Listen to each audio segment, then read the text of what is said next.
날마다 솟는 샘물과 함께하는 오늘의 큐티 시간입니다. 3월 22일 화요일, 오늘의 말씀은 시편 119편 33절에서 48절 말씀입니다. 여호와여, 주의 율례들의 도를 내게 가르치소서. 내가 끝까지 지키리이다. 나로 하여금 깨닫게 하여 주소서. 내가 주의 법을 준행하며 전심으로 지키리이다. 나로 하여금 주의 계명들의 길로 행하게 하소서. 내가 이를 즐거워함이니이다. 내 마음을 주의 증거들에게 향하게 하시고 탐욕으로 향하지 말게 하소서. 내 눈을 돌이켜 허탄한 것을 보지 말게 하시고 주의 길에서 나를 살아나게 하소서. 주를 경외하게 하는 주의 말씀을 주의 종에게 세우소서. 내가 두려워하는 비방을 내게서 떠나게 하소서. 주의 규례들은 선하심이니이다. 내가 주의 법도들을 사모하여 싸우니 주의 의로 나를 살아나게 하소서. 여호와여, 주의 말씀대로 주의 인자심과 주의 구원을 내게 임하게 하소서. 그리하시면 내가 나를 비방하는 자들에게 대답할 말이 있사오리니 내가 주의 말씀을 의지함이니이다. 진리의 말씀이 내 입에서 조금도 떠나지 말게 하소서. 내가 주의 규례를 바랐음이니이다. 내가 주의 율법을 항상 지키리이다. 영원히 지키리이다.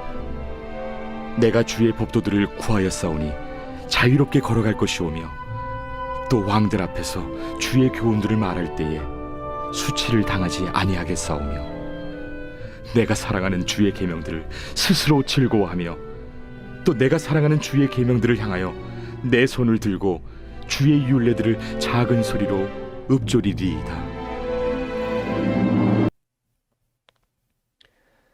새로운 아침입니다.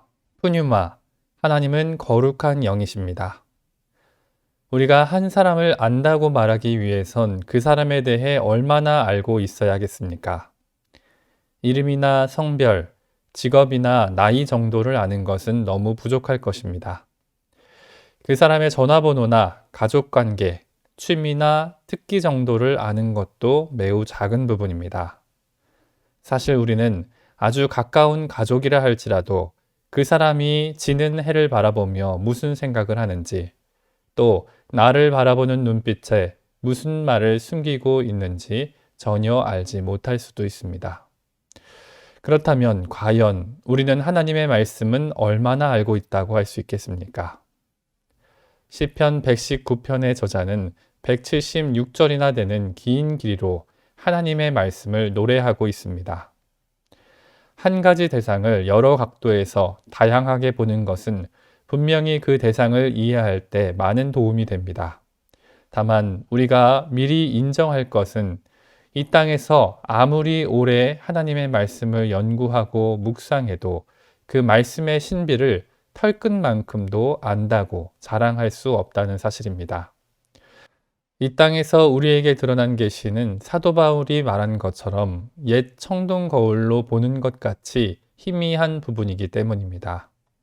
이제 시편 119편 묵상의 세 번째 발걸음을 시작하며 우리는 무엇보다 말씀을 배우고 깨달아 그 길에서 떠나지 않을 수 있기를 소망합니다.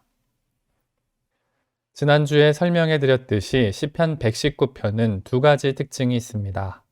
먼저 첫 번째 특징은 답관체시로 각 시의 첫 음절이 알파벳 순서로 진행되는 것입니다. 어제 본문은 김멜과 달렛으로 시작하는 단락이었고 오늘은 해와 밥으로 시작하는 단락입니다. 먼저 33절로 40절은 해로 시작하는 구절들이 있고 41절로 48절은 밥으로 시작합니다. 119편의 저자는 체계적이고 균형 잡힌 순서로 8구절씩 하나님 말씀을 찬양하며 그 말씀의 완전성과 무결함을 표현하고 있습니다. 두 번째 특징은 각 구절마다 하나님의 말씀에 상응하는 단어들이 하나 이상은 꼭 있다는 것입니다. 본문 33절부터 한 절씩 하나님의 말씀에 상응하는 단어에 동그라미를 하며 그 말씀을 묵상해 보면 시인이 어떤 퍼즐 조각들로 하나님의 말씀을 찬양하는지 이해하기 수월할 것입니다. 오늘 본문에도 한글로는 율례, 도, 법, 길, 증거, 말씀, 규례, 법도, 율법, 교훈, 계명 등 다양한 용어가 등장하는데 히브리어로는 176구절 전체에 걸쳐 총 10개의 단어만 교차적으로 나타나는 것이 두 번째 특징입니다. 구체적으로 33절로 35절을 보면 시인은 특별히 여호와께 주의 율례를 가르쳐달라 간구하고 그 말씀을 깨닫게 해달라고 호소합니다. 시인은 하나님의 말씀을 즐거워하고 이를 사모하기에 온전히 배우길 원한다고 기도한 것입니다. 누가복음 18장 34절에는 예수님께서 십자가의 고난과 부활을 말씀하신 후 제자들의 반응이 이렇게 기록됩니다. 제자들이 이것을 하나도 깨닫지 못하였으니 그 말씀이 감추였으므로 그들이 그 이르신 바를 알지 못하였더라. 그렇습니다. 선포되는 말씀이 아무리 내 귀에 들리고 내 머리를 울려도 그 말씀이 감추어졌다면 그 누구도 그 말씀을 배우고 깨달을 수 없는 것입니다. 그럼 오늘 우리는 어떻게 주의 말씀을 깨달을 수 있습니까? 성도인 우리가 걱정하지 않아도 될 이유는 진리의 영이신 성령님께서 우리 속에 거하시기 때문입니다. 요한복음 14장 26절은 이렇게 기록합니다. 보혜사 곧 아버지께서 내 이름으로 보내실 성령 그가 너희에게 모든 것을 가르치고 내가 너희에게 말한 모든 것을 생각나게 하리라. 아멘. 바로 지금도 우리가 듣는 말씀을 깨닫게 하시는 분이 성령님이십니다. 이어서 본문 42절로 43절을 보면 시인은 자신이 주의 말씀을 의지하기에 그 말씀을 자신의 입에서 조금도 떠나지 말게 하시기를 간구하고 있습니다. 그리고 45절과 46절을 보면 시인은 자신이 말씀의 길에 자유롭게 걸어갈 것이기에 여러 왕 앞에서도 주의 교훈을 자신 있게 말할 것을 선언합니다. 시인은 어떤 상황에도 자신이 하나님의 말씀에 붙들려 그 길에서 떠나지 않기를 간구하는 것입니다. 우리는 아브라함이 창세기 12장에서 놀라운 축복을 받은 이후의 모습을 잘 알고 있습니다. 아브라함은 하나님의 약속의 말씀을 따라 고향과 친척과 아버지의 집을 떠나 하나님께서 보여주신 땅으로 이동했고 세겜과 베델에도 제단을 쌓았습니다. 그런데 기근으로 인해 그가 하나님의 말씀을 떠나 점점 남방으로 이동했을 때 약속의 자녀를 출산할 아내 사라를 잃을 뻔한 큰 위험에 처했습니다. 아브라함은 믿음의 조상이지만 그가 하나님의 약속하신 말씀을 떠날 때 그리스도의 계보조차 끊어질 뻔한 것입니다. 또 여러분은 신명기 28장에 나타난 아름다운 축복의 메시지도 들어보셨을 것입니다. 신명기 28장 1절로 13절에는 참 많은 복이 기록됩니다. 성읍에서도 복을 받고 들에서도 복을 받으며 내 광주리와 떡반죽이 복을 받고 심지어 들어와도 복을 받고 나가도 복을 받는다고 말입니다. 그런데 그 복의 제일 마지막 절인 14절은 그 조건을 이렇게 기록합니다. 내가 오늘 너희에게 명령하는 그 말씀을 떠나 좌로나 우로나 치우치지 아니하고 다른 신을 따라 섬기지 아니하면 이와 같으리라. 아멘. 즉 주의 백성이 이처럼 많은 복을 받는 비결은 하나님의 말씀과 명령을 떠나지 않는 것이란 이야기입니다. 시편 119편의 기자는 하나님의 말씀이 참 복이고 그 복의 길에 거하는 것이 너무나 중요하다는 사실을 잘 알았습니다. 그래서 주의 말씀을 의지하여 그 말씀을 자신의 입에서 떠나지 말도록 그리고 자신도 그 말씀의 길에서 자유롭게 걸어갈 수 있도록 하나님께 간구한 것입니다. 이제 말씀을 마무리합니다.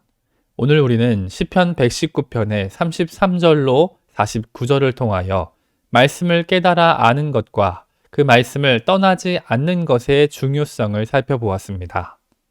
하나님의 말씀은 우리의 지혜나 경험으로 깨달을 수 있는 것이 아닙니다. 그리고 서론에서 말씀드렸다시피 우리가 평생 그 말씀을 연구한다 해도 하나님의 말씀을 온전히 알게 되었다고 말할 수는 없을 것입니다. 다만 성령 하나님께서 우리에게 찾아오시고 들려주시고 이해시켜 주실 때 우린 아멘으로 그 말씀을 수납할 수 있는 것입니다. 그리고 우리가 수납된 하나님의 말씀을 떠나지 않고 그 안에 거할 때 우리는 참된 복을 누릴 수 있는 것입니다. 오늘 우리는 하나님의 말씀을 얼마나 알고 있고 그 말씀과 얼마나 가까이 서 있습니까?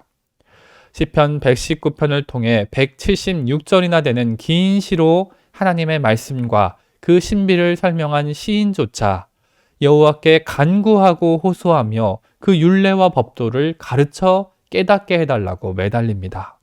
그 말씀이 조금도 자신의 입에서 떠나지 말게 해달라고 간청합니다. 그 말씀이 복이고 생명이기 때문에 시인은 그 말씀을 간절히 깨닫고 그 길에 거하길 기도한 것입니다.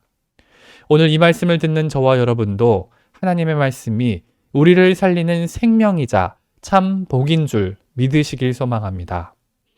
날마다 우리 삶을 인도하시는 성령의 도우심 가운데 하나님의 말씀을 배우고 깨달아 그 길에서 떠나지 않으며 살아갈 수 있는 저와 여러분이 되시기를 간절히 소망합니다.